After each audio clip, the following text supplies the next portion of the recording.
Face पर झाइयों का होना, पिगमेंटेशन का होना, दाग धब्बों का होना, और लेडीज़ में खासकर ये ज़्यादा देखा गया है, चाहे वो प्रेगनेंसी के बाद झाइयों का आ जाना या बढ़ती उम्र के साथ झाइयों का आ जाना। यानी झाइयाँ हैं तो इसके लिए कोई ऐसा प्रमाण नहीं है कि आपको एक उम्र के बाद ही आएंगी।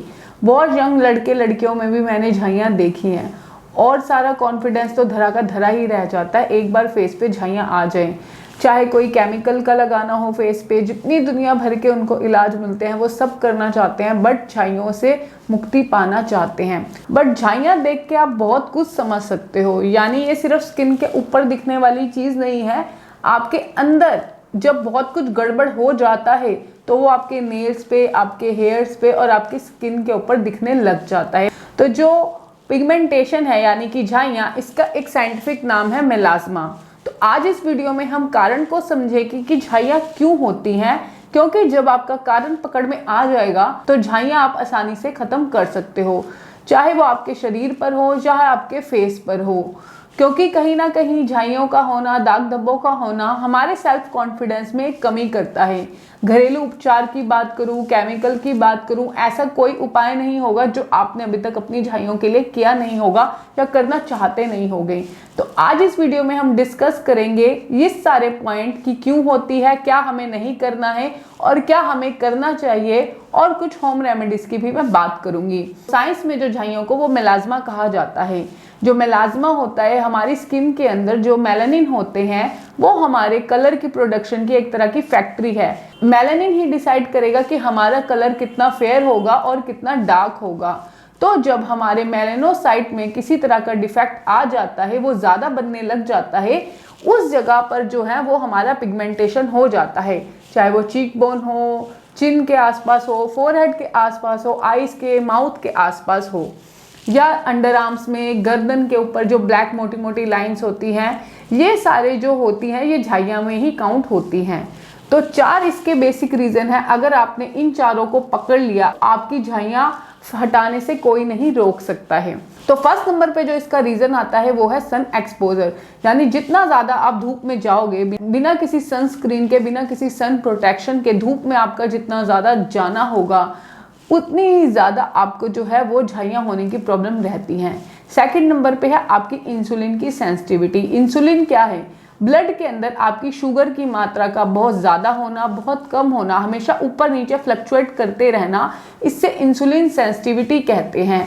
जिसकी वजह से खास करके प्रेगनेंसी के बाद देखा गया है कि जो लेडीज़ में झाइयाँ पड़ जाती हैं वो जाती नहीं है। उसका रीज़न है इंसुलिन की सेंसिटिविटी। ऐसा क्यों होता है? क्योंकि प्रेगनेंसी के बाद बहुत तरह के लड्डू, मीठा, हैवी डाइट लड़की को दी जाती है, प्रेगनेंसी के दौरान भी और आफ्टर बेबी बर्थ भी, जिसकी वजह से वो जो सारे जो ऑलमोस्ट पंजीरी कह लो, लड्डू कह लो, उनके अंदर शुगर का कंटेंट बहुत ज़्यादा होता है। उनकी डाइट इतनी हैवी होती है जिसकी वजह से उन्हें इंसुलिन सेंसिटिविटी हो जाती है, और आफ्टर बेबी बर्थ भी उनकी डाइट वैसी की वैसी ही रहती है जैसे प्रेगनेंसी में हो जाती है। इसलिए प्रेगनेंसी के बाद जो झाइयाँ होती हैं वो आपकी इतनी आसानी से जाती नहीं है। और दूसरा, आपने नोट किया होगा कि जितने भी शुगर पेशेंट हैं, खास करके उनके यहाँ चिन के एरिया पे आपको झाइयाँ देखने को मिलेंगी, और ये एक तरह का साइन भी होता है। अगर आपके फेस पे झाइयाँ ज़्यादा होने लग गई हैं तो आपको अपनी जो डायबिटीज़ का चेक है, शुगर का चेक है, वो रेगुलर करवाते रहना चाहिए। थर्ड नंबर पे ये शो करता है कि आपकी बॉडी के अंदर जो एस्ट्रोजन है उसका प्रोडक्शन ज़्यादा हो रहा है। एस्ट्रोजन एक फीमेल हार्मोन है जो कि हमारे लीवर में बनता है, टूटता है। तो आपका जो लीवर है ये टॉक्सिन से भरा हुआ है, जो उसका प्रोडक्शन, उसका प्रोसेसिंग अच्छे से कर नहीं पा रहा। चाहे वो आपकी बर्थ कंट्रोल पिल यानी कि गर्भ निरोधक गोलियां आप ज़्यादा खाते हो, उसकी वजह से भी आपको झाइयाँ हो सकती हैं। प्लास्टिक, एल्युमिनियम फॉयल, इन तरह की चीज़ों का लगातार बार बार यूज़ करते रहना, खास करके गर्म खाना अगर आप इनमें डालकर खाते हो, इसका कंजम्पशन ज़्यादा करते हो, तो भी आपकी झाइयाँ जो है वो लगातार बढ़ती रहेंगी। तीसरे नंबर पे है कि आपका खाना पीना बिल्कुल ही ठीक नहीं है, बहुत ज़्यादा तला भुना कार्ब आप खाते हो। फोर्थ नंबर पे अगर आप अपनी बॉडी की सफाई नहीं करते हो, टाइम टाइम पे अपनी बॉडी की डिटॉक्सिफिकेशन नहीं करोगे, लीवर खराब रहेगा, टॉक्सिन से भरा रहेगा, तो भी आपकी झाइयाँ बिल्कुल भी जाने वाली नहीं है। फोर्थ नंबर पे बात करूंगी कि स्ट्रेस। अगर आपकी लाइफ में बहुत ज़्यादा स्ट्रेस है, मोटे मोटे कारण आपकी झाइयाँ होने के। अब बात करेंगे कि जब भी हमारे फेस पे झाइयाँ होती हैं, हम तरह तरह के केमिकल का, चाहे वो ब्लीच हो या किसी तरह के और केमिकल हो, हम अपने फेस को बस ऐसे रगड़ के, छिल के, स्क्रब करके या कुछ इस तरह करके हम चाहते हैं कि हमें इससे मुक्ति मिल जाए। और ऐसे में हम अपनी स्किन की मदद करने की बजाय हम अपनी स्किन को बहुत ज़्यादा डैमेज करते हैं। और आपने नोट भी किया होगा, जब आप किसी तरह की ब्लीचिंग या किसी तरह का कोई केमिकल अपने फेस पे ज़्यादा लगाते हैं बिना किसी डॉक्टर के गाइडेंस के, तो उसके 2-4 दिन तक आपका फेस फेयर रहेगा, बट उसके बाद में सडनली आपका जो कलर है वो और बहुत ज़्यादा डार्क हो जाएगा, रेड हो जाएगा, स्किन और ज़्यादा जख्मी हम कर लेते हैं इस तरह के केमिकल की वजह से। तो पहले नंबर पे तो आपको किसी तरह की कोई ब्लीचिंग यूज़ नहीं करनी है। जी हाँ, ब्लीच आपके लिए आपकी झाइयों को कम करने के बजाय आपकी झाइयों को बढ़ा देगी। और इसके साथ साथ आपको अपनी बॉडी को अंदर से डिटॉक्स करना पड़ेगा। जितनी आपकी बॉडी डिटॉक्स होती जाएगी उतनी आपकी झाइयाँ कम होती जाएंगी।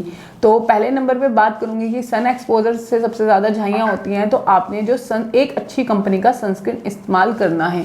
वो वाला सनस्क्रीन सबसे बेस्ट रहता है जो फेस पे एक वाइट कलर की लेयर छोड़ जाता है।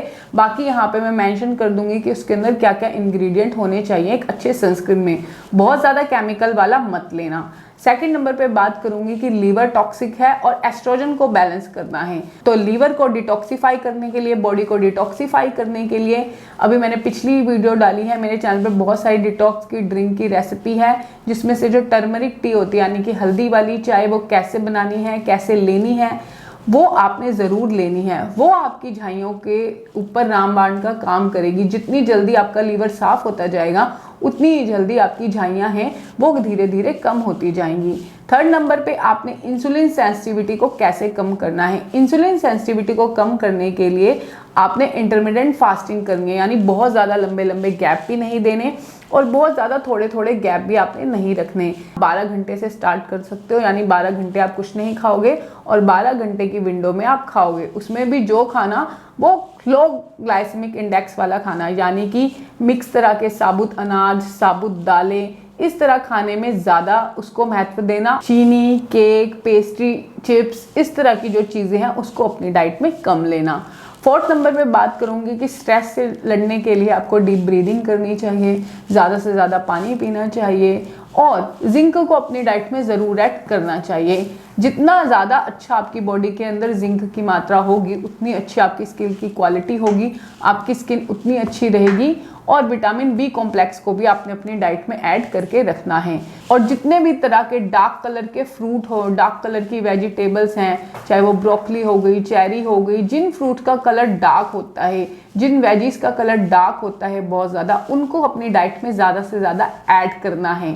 फिफ्थ नंबर पे कुछ केमिकल की बात करूंगी कि जो इसके लिए हेल्पफुल होते हैं, चाहे तो आप डर्माटोलॉजिस्ट पे जाके भी ले सकते हैं, बट फिलहाल मैं आपको रिकमेंड करूंगी ये क्रीम। ये एक क्रीम है, इसका रिजल्ट मुझे देखने में बहुत अच्छा मिला है, बहुत ही ज़्यादा अफोर्डेबल है। ये 150 के आसपास या उससे कम में ही ये क्रीम आती है। 150-150 रुपीज़ के अंदर अंदर आपको ये क्रीम मिल जाएगी।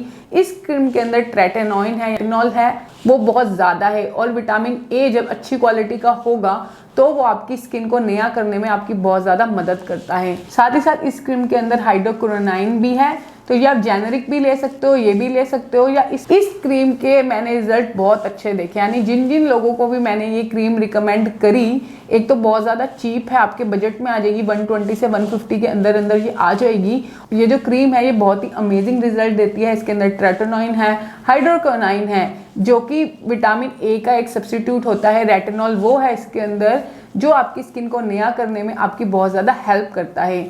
अब बता रही हूँ इसको लगाने का तरीका क्या है।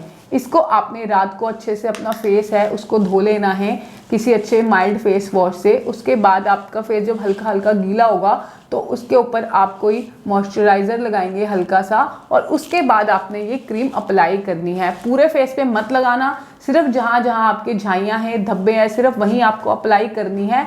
हल्की सी इसकी परत जो है आपको सिर्फ जहाँ झाइयाँ हैं, फॉर सपोज आपको यहाँ है तो सिर्फ आप यहीं लगाओगे। पूरे फेस पे इसको ऐसे रगड़ रगड़ के रब रब करके मत लगाना, हल्का हल्का लगाकर इसको छोड़ देना। और सुबह आपको मॉर्निंग में जब आप उठोगे, मुंह वगैरह धो के अपना, तो आपने मॉइस्चराइज़र के साथ एलोवेरा जेल मिक्स करके लगानी है। ये 2 काम आपने अभी करने हैं, अभी करो आप ये 2 काम।